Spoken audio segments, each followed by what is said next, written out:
دوستو، یہ قصہ ایک نیک عورت کا ہے جو بڑی کثرت سے عبادت کرنے والی تھی۔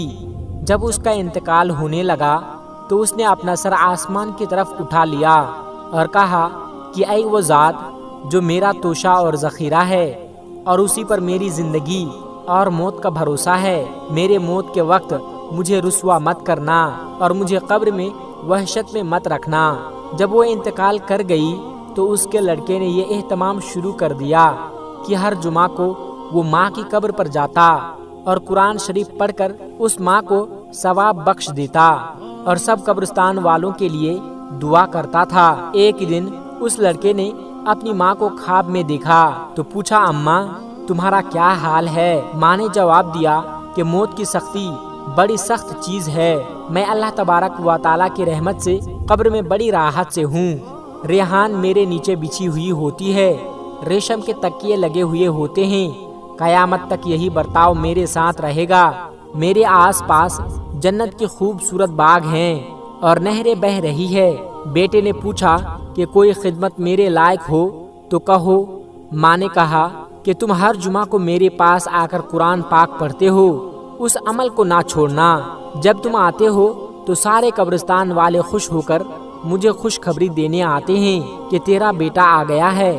مجھے بھی تیرے آنے کی بڑی خوشی ہوتی ہے اور ان سب قبرستان والوں کو بھی خوشی ہوتی ہے۔ وہ لڑکا کہتا ہے کہ میں اسی طرح ہر جمعہ کو اہتمام سے جاتا تھا۔ اس کے بعد ایک دن میں نے خواب میں دیکھا کہ بہت بڑا مجمع عورتوں اور مردوں کا میرے پاس آیا۔ میں نے پوچھا، تم کون لوگ ہو اور کیوں آئے ہو؟ تو کہنے لگے کہ ہم فلاں قبرستان والے ہیں اور ہم تمہارا شکریہ ادا کرنے آئے ہیں۔ تم ہر جمعہ کو ہمارے پاس آتے ہو، ہمارے لیے قرآن مجید پڑھتے ہو، تم ہمارے لیے دعائے مغفرت کرتے ہو، اس سے ہم کو بڑی خوشی ہوتی ہے، اس کام کو جاری رکھنا۔ وہ لڑکا کہتا ہے کہ اس عبادت میں نے اور بھی زیادہ اہتمام کرنا شروع کر دیا۔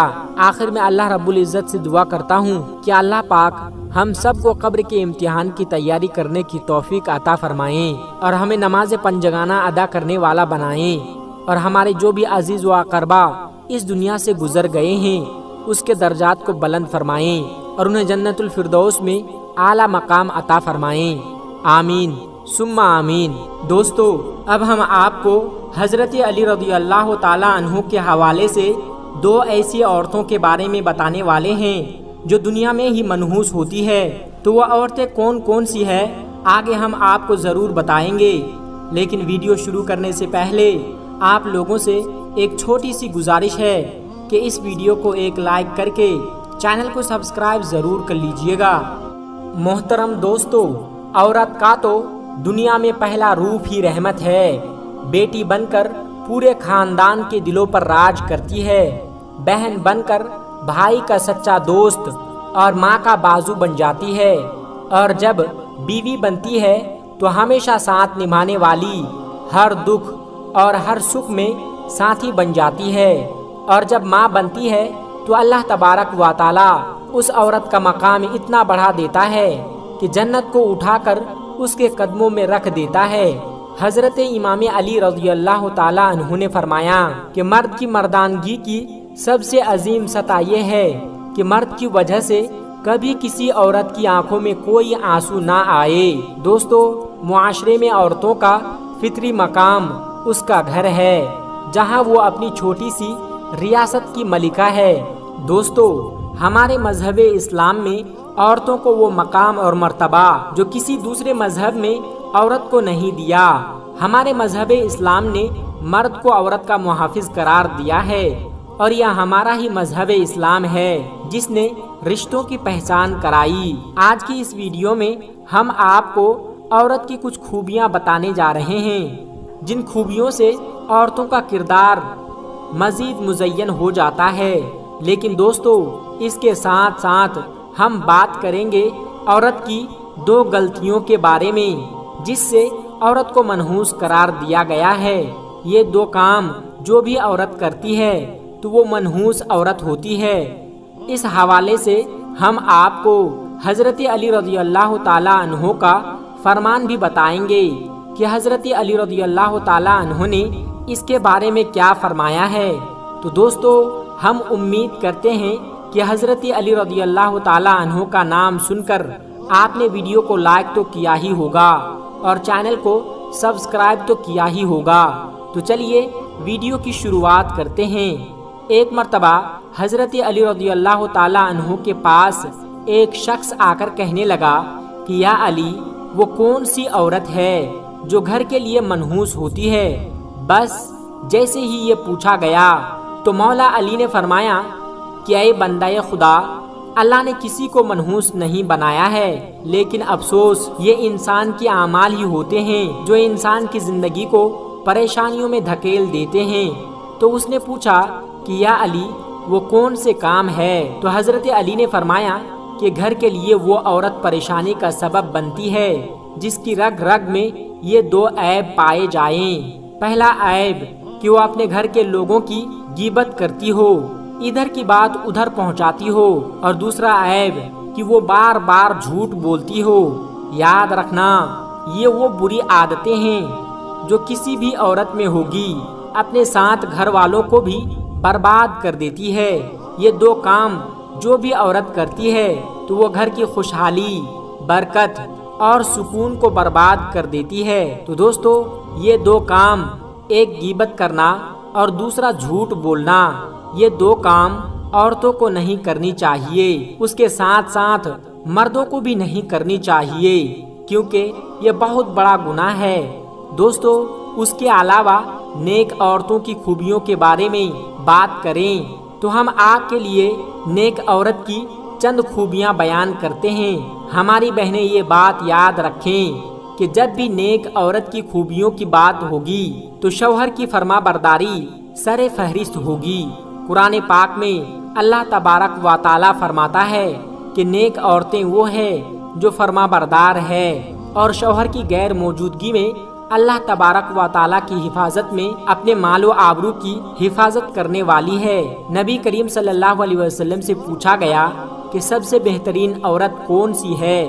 تو آپ صلی اللہ علیہ وسلم نے فرمایا کہ وہ عورت کہ جب شوہر اسے دیکھے تو اسے خوش کر دے، اور جب شوہر اسے حکم دے تو اس کی اطاعت کرے، اور اپنی جان و مال میں شوہر کا ناپسندیدہ کام نہ کرے اور اس کی مخالفت نہ کرے۔ عورت کی محبت اور اس کی اطاعت میں سب سے زیادہ حقدار اس کا شوہر ہے۔ اس کا اندازہ اس بات سے بھی لگایا جا سکتا ہے کہ نماز عبادت کی نہایت ہی اعلیٰ قسم ہے اور سجدہ اس کی چوٹی ہے، لیکن شریعت نے اس کا مقام اور مرتبہ واضح کرنے کے لیے اتنی اونچی مثال بیان کی ہے کہ حضرت ابو ہریرہ رضی اللہ تعالی عنہ سے روایت ہے کہ نبی پاک صلی اللہ علیہ وسلم نے ارشاد فرمایا کہ گھر میں اللہ تبارک و تعالیٰ کے سوا کسی کو سجدہ کرنے کا حکم دیتا تو میں بیوی کو حکم دیتا کہ وہ اپنے شوہر کو سجدہ کرے۔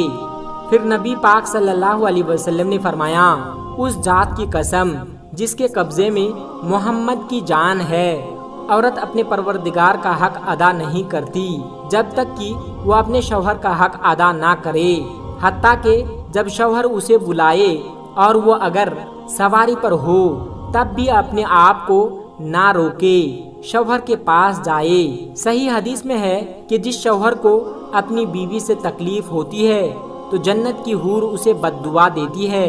دوستو، نیک عورت کی ایک بڑی خوبی بھی ہے کہ ستر و حجاب کی مکمل پابندی کرنے والی ہو۔ مسلمان عورتوں کے لیے پردہ اسلام کی خصوصیات اور اس کے محاسن میں سے ہے۔ پردے میں عورت کی عزت حفاظت ہے، پردہ رحمت ہے۔ اسلام میں عورتوں کو بیش قیمتی قرار دیا ہے، اس لیے اس کی حفاظت اور زیانت کا خصوصی اہتمام کیا گیا ہے۔ زمانہ جاہلیت میں پردے کا کوئی اہتمام نہیں تھا، پردہ صرف اور صرف اسلامی حکم ہے۔ یہاں پر ہم اپنی بہنوں کو یہ بات بتاتے چلیں کہ شوہر کی اطاعت کتنی اہم ہے۔ قرآن حدیث میں اس کی تاکید کس طرح سے آئی ہے کہ جو کام کرو اس میں اپنے شوہر کی اجازت حاصل کرو۔ چند حدیث پاک آپ کے لیے عرض کرتا ہوں۔ نبی کریم صلی اللہ علیہ وسلم فرماتے ہیں کہ کوئی عورت اپنے شوہر کی موجودگی میں اس کی اجازت کے بغیر روزہ بھی نہ رکھیں۔ اسی طرح عورتوں کے لیے حکم ہے کہ شوہر کی اجازت کے بغیر کسی کو گھر میں داخل نہ ہونے دے، کیونکہ اللہ تبارک و تعالیٰ کا ارشاد ہے کہ جب کوئی اجنبی مرد کسی غیر عورت کے ساتھ تنہائی میں ہوتا ہے تو اس میں تیسرا شیطان بھی ہوتا ہے۔ ایک مسلمان مرد کو بھی چاہیے کہ عورت کے پاس اس کے شوہر کی غیر موجودگی میں نہ جائے۔ نبی پاک صلی اللہ علیہ وسلم کے ارشاد ہے کہ کوئی مرد کسی اجنبی عورت کے ساتھ بغیر ضرورت کے تنہائی میں نہ بیٹھے۔ دوستو، عورت کی آواز بھی پردہ ہے، وہ اجنبی مرد کے ساتھ ان شرائطوں کے ساتھ بات کر سکتی ہے۔ پہلی شرط یہ ہے کہ آواز میں لچک، شیرنی اور مٹھاس نہ ہو۔ دوسری شرط، صرف باقدر ضرورت بات کریں، جتنی ضرورت ہو اتنی بات کریں۔ تیسری شرط کہ پردے کی اوٹ سے بات کرے۔ اسی طرح شوہر کو بھی چاہیے کہ کسی غیر محرم سے بات نہ کرے، کسی غیر عورت سے بلا وجہ بات نہ کرے۔ آپ تمام بہنوں کے گھروں کو آباد کرے۔ اللہ تبارک و تعالیٰ ان کے شوہروں کو اور فرما بردار بنائیں۔ آمین ثم آمین۔ میرے پیارے دوستو، آج کی ویڈیو میں بس اتنا ہی۔ اگر آپ کو یہ ویڈیو ذرا بھی اچھی لگی ہو تو اس ویڈیو کو ایک لائک کر کے ہمارے چینل قدرت کا کرشمہ کو سبسکرائب ضرور کر لیجئے گا، تاکہ ایسے ہی اسلامی اور معلوماتی ویڈیو آپ کو روزانہ کی بنیاد پر ملتی رہے۔ اور ہاں دوستو، ویڈیو کو شیئر کرنا مت بھولیے گا، کیونکہ حدیث پاک میں واضح طور پر یہ بتائی گئی ہے کہ دین اسلام کی باتوں کو دوسروں تک پہنچانا صدقہ جاریہ ہے۔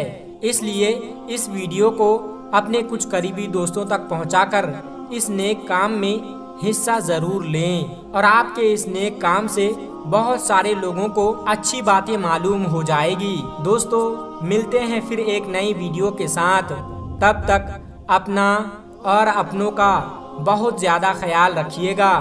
خدا حافظ۔ السلام علیکم ورحمۃ اللہ وبرکاتہ۔